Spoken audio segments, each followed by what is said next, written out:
خدا نے یہاں پر ایک پیغام دیا ہے جو نہ صرف اسرائیل کی قید سے واپسی کے لیے موضوع تھا بلکہ ہماری روزمرہ کی زندگیوں کے لیے بھی موضوع ہے۔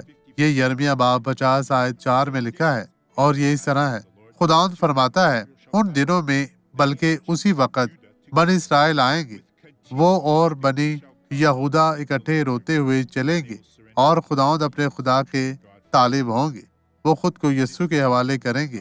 اس کے لیے خدا کا شکر ہے۔ یہ قوم جو ابراہیم، اسحاق اور یعقوب کی طرف سے آئی ہے مسیح کے پاس واپس جائے گی۔